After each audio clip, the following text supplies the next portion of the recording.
America is the land of bright lights and broken dreams, a place that delights and inspires a hunger for fame. It's also a place that some people find hard to leave, even after death. My name's Gail Porter and I'm a skeptic.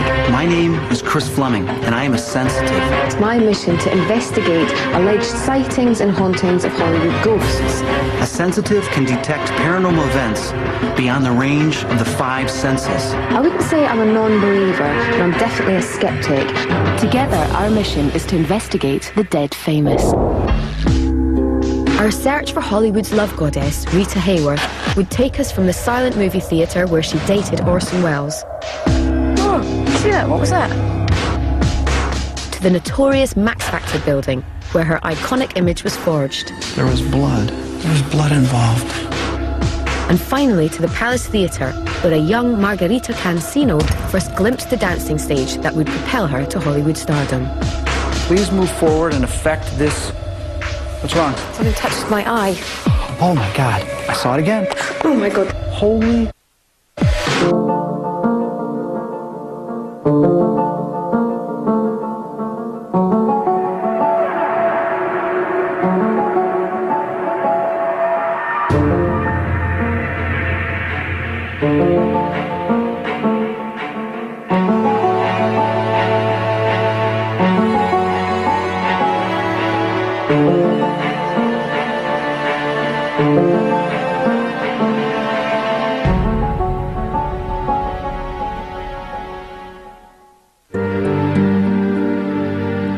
The all-American sweetheart, Rita Hayworth, stole the hearts of men around the world. Appearing in her first feature film at the age of 16, Hayworth lit up the screen with an energetic dance sequence that saw the stage engulfed in flames, women screaming and men fainting in the aisles. It was a fitting start for a young Hispanic girl who transformed into Hollywood's finest all-singing, all-dancing American pin-up. But her life was not always so golden. Her parents were performers at the Palace Theatre in New York, and her father was teaching her how to dance as soon as she could walk. Enlisted in the dancing casinos as her father's partner, Rita was rehearsing and performing every day from as long as she could remember. She would later comment that she felt that she had missed out on her childhood. At the height of her success, she lived here in Beverly Hills. But towards the end of her career, she was beginning to forget her lines and becoming unreliable on set. By the time of her death in 1987, it was discovered she had Alzheimer's. So will the spirit we find be that of the highly successful performer, or will Rita have taken a long-earned rest away from the limelight? Margarita Carmen Dolores Cancino began life in Brooklyn, New York on the 17th of October 1918. Born into show business, her family moved to LA when she was 8, where her father, Eduardo, opened the Cancino Dancing School. Her father, Eduardo Cancino, had come from Seville, Spain, already a second-generation dancer. So he had a variety of acts that he used in vaudeville and also in nightclubs. So she very naturally fell into that background of dancing and performing in front of an audience. And they frequently performed in Tijuana and Agua Caliente, who had a very well-known casino, restaurant where many of the Hollywood celebrities came down for the weekend. It was in Tijuana that Hollywood producers first spotted the young starlet dancing in her father's vaudeville show. As the silent movie era was coming to an end, the movie moguls were looking for new stars for a fresh era in talking pictures. Well, Rita Hayworth, Margarita Cancino, had a vitality, a spontaneity, I would like to say a rawness in her. We're looking for the all-American star. However, the young Hispanic Margarita Cancino didn't fit the bill, but the made-over Rita Hayworth did. Through electrolysis, she had like a widow's peak.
I might ask Margarita a few questions and then I'll ask Rita a few questions. Margarita, if you were in this room where you can hear me, would you give me a sign? Now I'm feeling that the same spirit that I felt before, that was downstairs in the basement as well as on the first floor with Gail, maybe the same one that's moving around up here. It's like playing cat and mouse. Rita, are you here in this room? Can you hear me? Can you give me a sign of some sort? Make a noise, or show yourself, or move something? What I'm sensing right now is this is not an evil or malevolent spirit. It really just wants to be alone, and it's kind of irritated and agitated that we're not giving it this privacy. You spent a lot of time in this room, getting transformed. Were you happy at the time?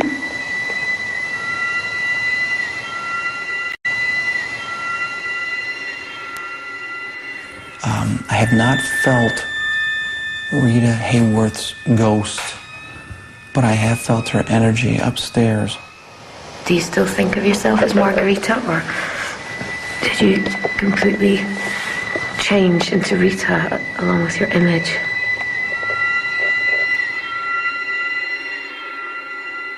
And as for Max Factor haunting this place, there's definitely a male that is prominent in this location. But being Max Factor, if it's avoiding me and not coming in contact with me, then I can't read it. I can't tell for sure.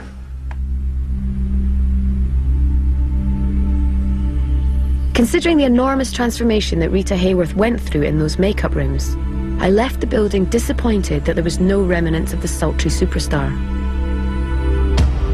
After a good night's sleep, I was keen to find out what Chris had made of the Max Factor building.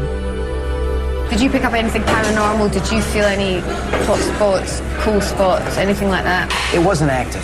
Now, I'll come right out and say it. It wasn't a very active place. Now, I did feel that there was a male spirit there, but he wanted nothing to do with us. Because every time I felt that there was something, he was moving away.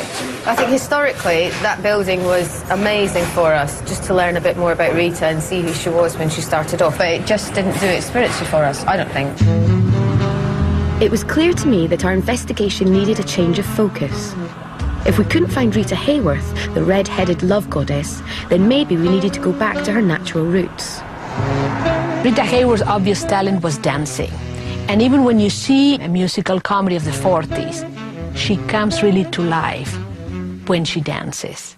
She tends to dance with bare feet, working with her hair, moving like in feline movements in ways that are a little different from a Judy Garland musical.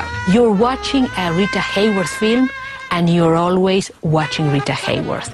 The plot is of no consequence. 10 miles south on Highway 101 is the downtown area of Los Angeles. This was to be the last step of our investigation. Presently, the Latin Quarter of the city, the rundown area had changed dramatically since the days when Rita and her father Eduardo performed at the Palace Theatre with the Dancing Cansinos. The theater opened in 1911 as the Orpheum Theater. That was its name. It was the third Orpheum Theater built here in downtown Los Angeles. The very top stars would play this stage, and they'd play it, for weeks at a time.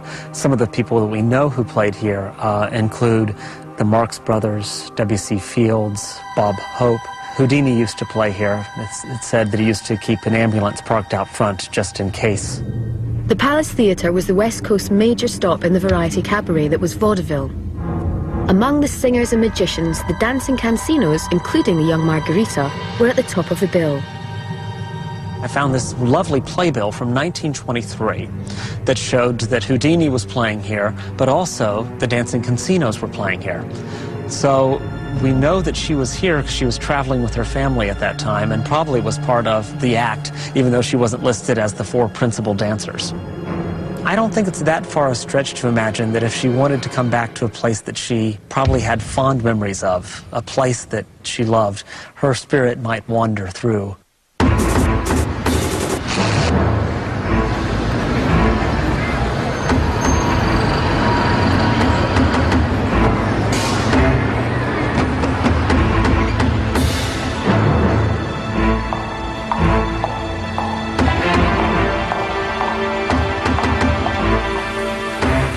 Rita Hayworth actually performed on that stage when she was about 8 years old because she was a passionate dancer and she used to perform with her family. Why here? They were touring around America and they came to this theatre and they were on the same bill as Houdini. Really? That's exciting. Would her spirit return somewhere like this? Would this be a significant place for her? Well, it's possible. I mean, if she performed here, she must have been very excited seeing such a packed house. Yeah. And in those days, I guess, you know, vaudeville was pretty big time. Yeah, it was. It was really big. Well, let's go and take a wee look around. It was time to take to the stage and find out more about the theatre's ghostly past from its tour guide. Hi, you must be Steve. I'm Steve Markham, I'm good old Gail. British name. Hi. Pleased Chris. to meet you. What Nice a to meet you. beautiful theatre. Yes, it is indeed. It's an old theater and full of history, full of history. One of the reasons why Gail and I are here is because we're looking for paranormal activity. So our question is there any ghosts that are here? Mostly they're up in the third balcony there, which isn't used much. And they've been on the stage here too. I used to come in on Saturday mornings to do my tours and come on the darkened stage, and I could feel, when I felt a chill, I knew they were here. How many ghosts do you think are here? We have counted 22. How did you know there's 22? We had a paranormal go through here, and he counted them.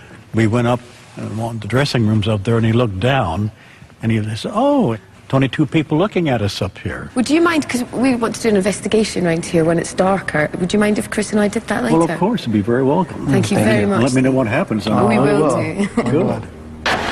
As the sun set over California, Chris and I both felt anxious to get underway. Would the theatre get us closer to Rita? Is Hayworth still dancing on that famous stage? Would we find a happy ending, or is America's renowned pin-up gone forever?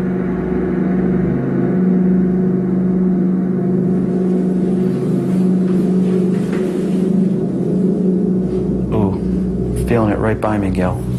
Would you feel bad? Change of temperature and energy.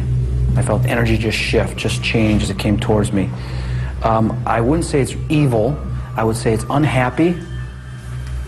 Is it a haunted type of spirit, or is it just an energy? No, it's a spirit. All right, let's move on. Chris had felt a presence within the enveloping darkness of backstage. We moved up towards the changing rooms to investigate the cause. Okay, definitely. As we're moving higher up here, I'm sensing a difference in the energy level, which is telling me it's more active, as if there were spirits up there at the time that left over some residual energy, which I was absorbing. The spirit that was standing right here a second ago, would you please move forward in front of my hand? Please move forward and affect this. What's wrong? Something touched my eye. What? Something touched my eye. You serious? Seriously. I don't know. Something touched my eye. I promise you, something just touched my eye. It's just as I was blinking, it was like that. Ooh. Like Ooh. It's like a real... Spirit, can you please come forward and... Can you make this light bulb sway? One behind you's moving. You didn't touch that. I didn't touch it. I'm here. Gail, is there any... Okay, it's near a window? So you think the window caused that to move? I don't know. Come here. Do you see this one moving? And it's right by the window. Did no one bang into it? No, look at You it. can't. Is it too high? Whoa. Guys, is there a laser from your camera that is going on the wall? No. Okay. Then I just saw an orb, literally saw an orb shoot right across this wall. Just as Chris had witnessed with his own eyes, the orb is also picked up on camera. Could the spirit of the young Rita Hayworth be playing with us? Or was this the reflection of a mischievous Palace Theatre ghost? None of the lasers on these cameras is causing that. Will you please shout out your name for us? Or speak to us? Do you have a message? Hey, did anybody touch this light bulb? It's moving now. It wasn't moving at all before. The investigation had started strongly, but with no proof that Rita had made contact, we went back to the stage in the hope of finding more evidence. Whoa. Can you make something levitate? Or can you move an object in this room for us to see it? Oh my God, I saw it again. I saw it again. What did you see? This was the brightest light I have ever seen. Holy... That's the brightest thing I have seen us in any of our investigations. The brightest light, solid. So the good news is that we are asking for things to happen, and they're happening. They're happening shortly afterwards. So if we keep up that optimism, who knows, maybe you'll eventually get to see a ghost. Whoever or whatever continues to haunt the empty theatre certainly wasn't afraid of us. Would splitting up to cover the labyrinth of tunnels and corridors in the basement below get us any closer to Rita? I'm downstairs in the basement, and seems to be a dressing room.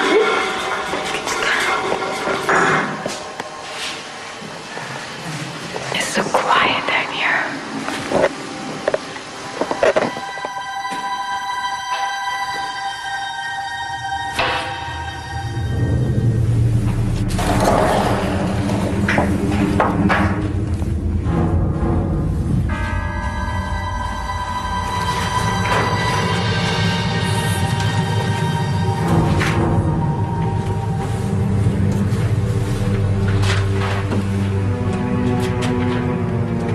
Something about it in here I don't like. I'm getting a depressed feeling, emotion, sadness. Did somebody die in this room?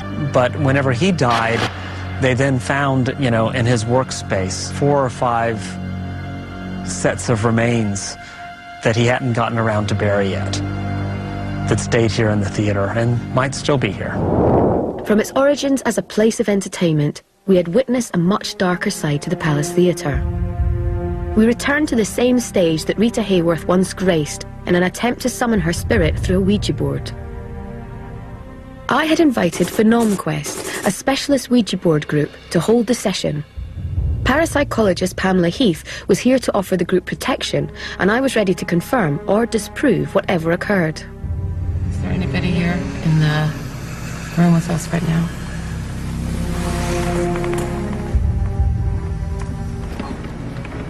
Yes. Do you wish to speak to us?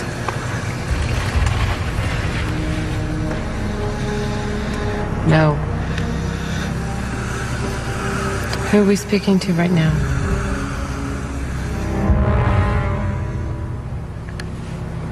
J A C K. Jack. Yes. His name is Jack. Anybody else want to ask a question? Feel free. Is Rita Hayworth been here? Yes. Is she here now? Is Rita Hayworth here now? No. Can you answer questions about Rita? Yes. How many children did Rita Hayworth have? 4? 4? No. How many times did she get married? Yes. 6.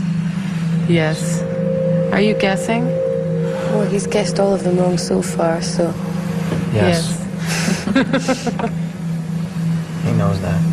So he doesn't know Rita Hayworth? No. Who is this that we're speaking to? My camera just switched itself off, Chris. Did it? Okay. I don't know, there's something still here. I don't like it, because I'm shaking. It's the shadow people? No. There's something else I think that lurks and keeps control of all the other low-level entities? Kind of like he's a... Maybe he's the guy in dressing room 2. Are you the guy in dressing room 2?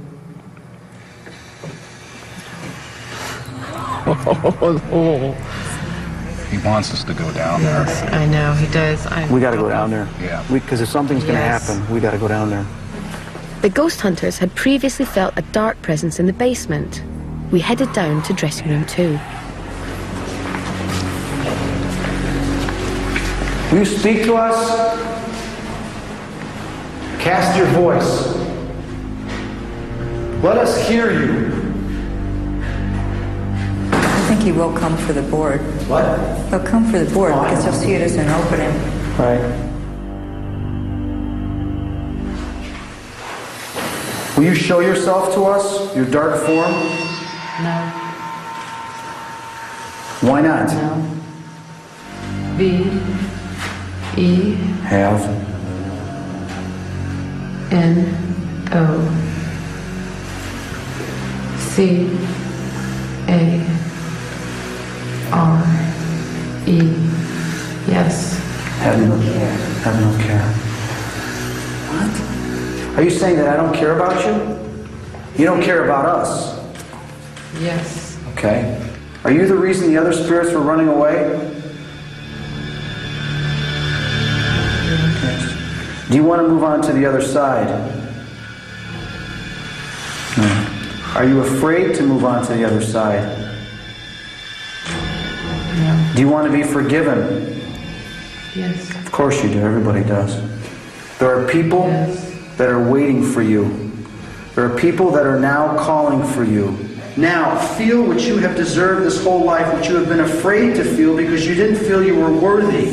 Go to the light right now. You came from the light. Now go back and be forgiven because you are already forgiven. Yes. Yes. Yes.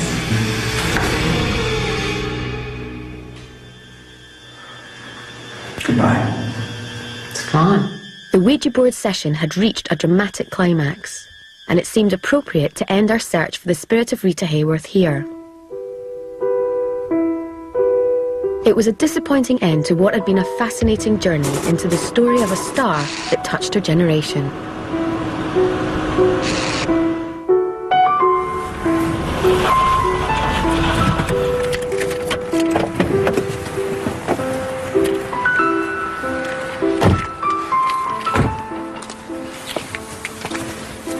So how do you feel we did during the investigation? Well, I don't think we got the spirit of Rita Hayworth at all. We had some brilliant locations. You know, we had the silent movie theatre, which was just amazing to be somewhere like that, where she'd gone to the cinema with Orson Welles, and it's the last silent movie theatre in the world. And then we went to the Max Factor building, which is probably my favourite place in this whole journey. Yeah, because she went in there as, you know, Margarita, and she had dark hair, and she looked Spanish, and she was completely transformed over how many trips she made in there, and it turned her into Rita Hayworth. You can't forget about the Palace Theatre. You know, with the light bulbs moving around and the orbs that I saw, and then you cannot forget the Ouija board session. You can't tell definitely ever if it's for real or not, because there could always be one person slightly pushing something. You know, you just can't tell. It's impossible. You know, it might have been correct, it might not have been, but I have not got proof, and I will never be able to get proof, so I can't use that as part of my investigation. And being downstairs, a lot of us were sensing that dark spirit that told us to go down there. And it was very active for us. Hopefully, if she is on the other side, I hope that she's happy and peaceful, and because she's had a traumatic life, what were the changes that she had to go through physically, and then of course mentally towards the end of her life with Alzheimer's disease. I hope that she's a happy spirit somewhere. I hope she's happy too.